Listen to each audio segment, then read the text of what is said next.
bagaimana gue bisa akhirnya sampai di Puskesmas Batusari ini. Jadi Puskesmas Batusari ini adalah salah satu puskesmas yang disediakan oleh pemerintah Kota Tangerang untuk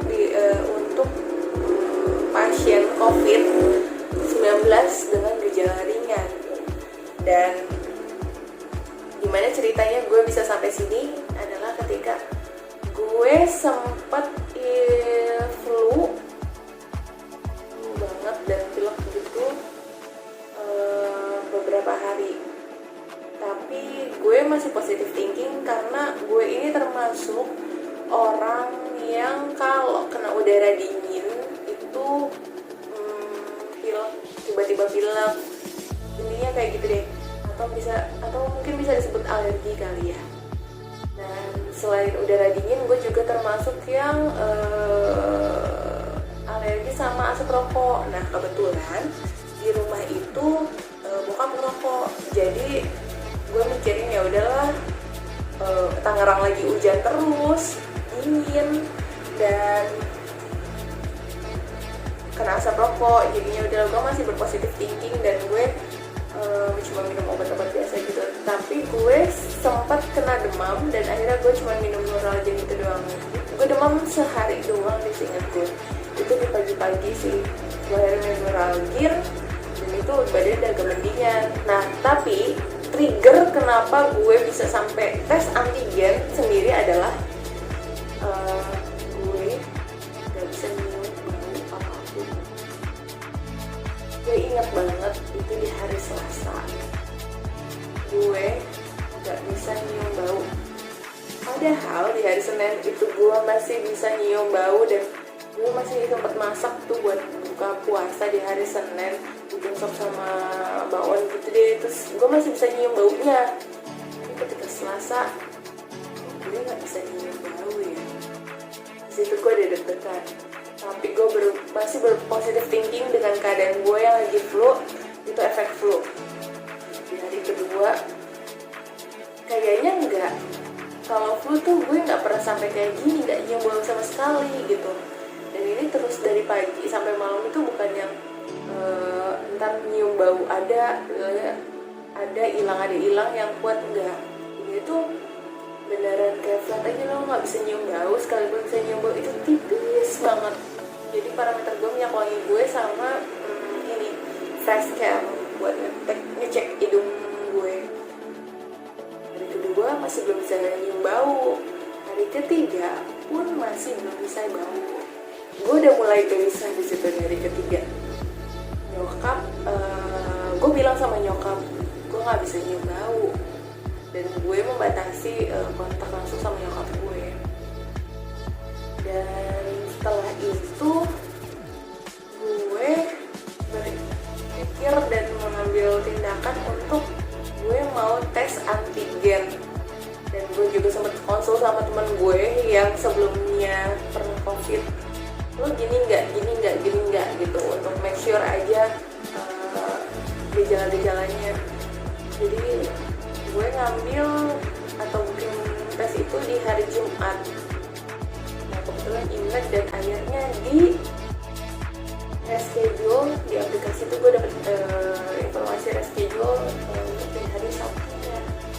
Hari Sabtu pagi gue berangkat ke klinik Siloam di Karawaci, di Karawaci gitulah, pokoknya sekitar situ lah, di pertolongan gitu. Terus gue tes, gue nunggu di luar. Pas di luar gue dipanggil sama dokternya. Dokter bilang gue positif. Jujur gue lemes banget, lemes pas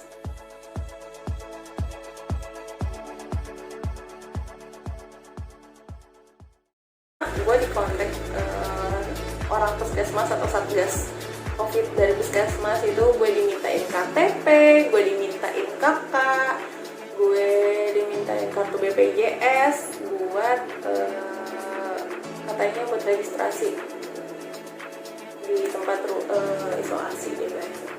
Oke, habis itu gue diminta buat datang lagi ke puskesmas. Gue diambil darahnya, saturasi dicek, alhamdulillah saturasi saturasi aman, cuma tensi darahnya gue tinggi. Nah mungkin itu efek gue kaget dan kepikiran gue positif, dan sebelumnya gue juga emang tidurnya kurang. Jadi gue tuh sebelum tes gue tidur jam 2 di kalau nggak salah. Jadi itu sampai sempat 135 atau berapa gitu gue lupa. Jadi gue kayak oh my god 135. Oke, mungkin gue karena gue stres karena shock segala macam pada di hari itu, dan gue dapat kabar untuk packing gitulah untuk. Akhirnya gue sampai di Puskesmas Batusari, di mana selama 10 hari gue akan menjalani isolasi bersama pasien COVID lainnya.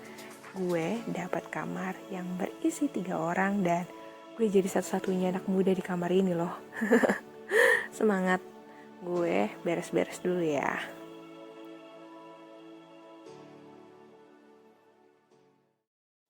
Selama isolasi, semua pasien di sini itu wajib banget ngelaporin hasil pengecekan mandiri yang berupa pengecekan tensi darah,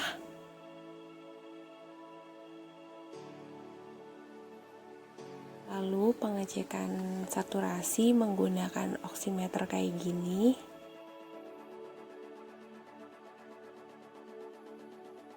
dan yang terakhir pengecekan suhu badan menggunakan termometer. Fasilitas di sini pun alhamdulillah termasuk nyaman.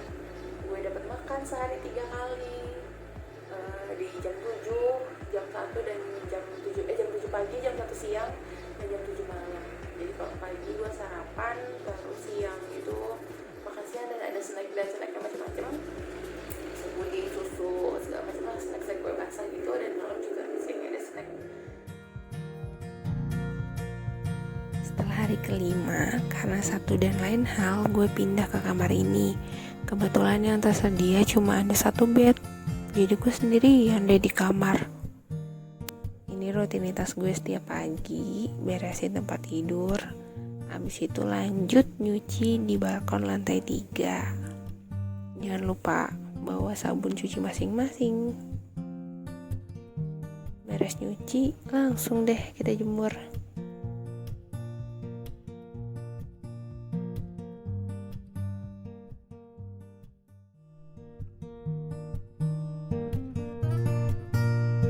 Ya, kebetulan pagi ini ada seperti biasa, ini sambal tuh kayak wajib banget. Terus kayak tumis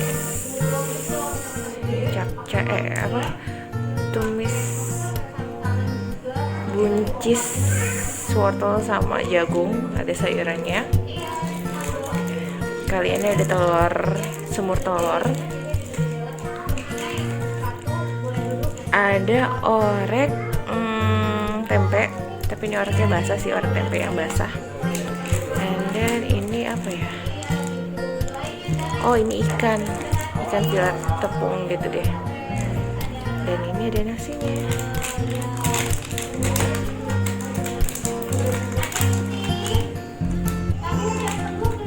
Dan ada buahnya juga, pisang. Oke, gue makan dulu ya. Gue akan packing karena besok gue udah bisa pulang ke rumah. Alhamdulillah ya Allah, setelah 10 hari di sini dan besok itu masuk hari ke-11 sih. Dan gue diharuskan melanjutkan isolasi mandirinya di rumah.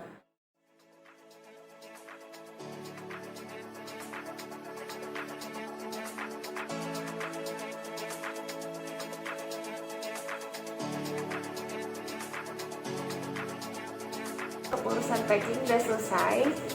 Sekarang gue mau beres-beres tempat tidur dan ruangan. Rencananya gue mau nyapu dulu, semprot-semprot dulu biar tidurnya juga enak dan nyaman. Oke, di kamar tuh ada CCTV, ada juga Smart TV, bisa YouTubean, Netflixan biar nggak bosen gitu. Tapi sayangnya di sini nggak ada kamar mandi di dalam, jadi kalau mau ke kamar mandi mesti ke lorong sebelah.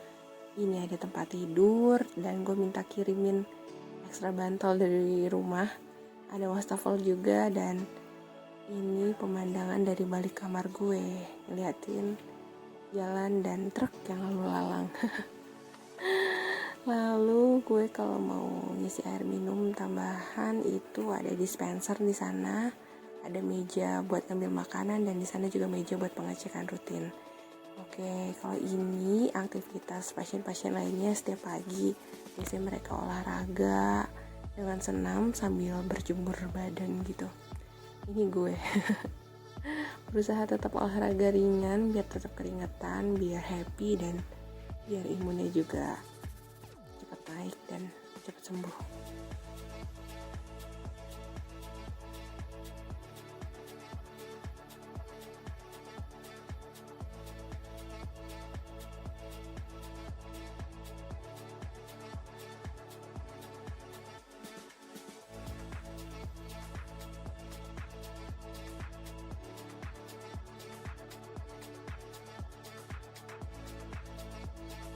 BTW ini tuh obat-obat yang gue konsumsi selama isolasi dan didapat dari puskesmas. Cuma pas gue cek ternyata videonya tuh ada yang kehapus. Jadi gue gak bisa nunjukin deh obat-obat apa aja yang gue minum secara lengkap. Sebenarnya gue juga nggak tahu sih gue itu tertular gimana. Jadi di hari pertama dan hari kedua gue sempat ngerasa sedih banget, dan siapa sih yang nularin itu ke gue kayak gitu. Tapi setelah gue baca artikel bla bla bla bla bla, kalau ketika udah positif, stop untuk mencari siapa yang menularkan. Untuk diri sendiri ya, maksudnya untuk motivasi biar gak terlalu stres. Jadi gue nya fokus untuk menaikkan imun, biar imunnya bagus dan gue cepat sehat, biar nggak stres, biar gue bisa tidur. Karena biasanya gue stres atau overthinking, gue nggak bisa tidur bisa sampai jam 2. dan gue akuin sih kemarin tuh sebelumnya gue sering banget tidurnya tuh malam jam 2, entah karena lagi stres atau lagi overthinking, entah lagi stres atau pokoknya ada aja yang bisa bikin gue tidurnya tuh telat terus. Itu sih gue sadarin. Jadi sebelum kena covid itu pola makan gue nggak beraturan, istirahat gue kurang, stres ada, overthinking pasti. Jadi buat kalian jaga itu semua.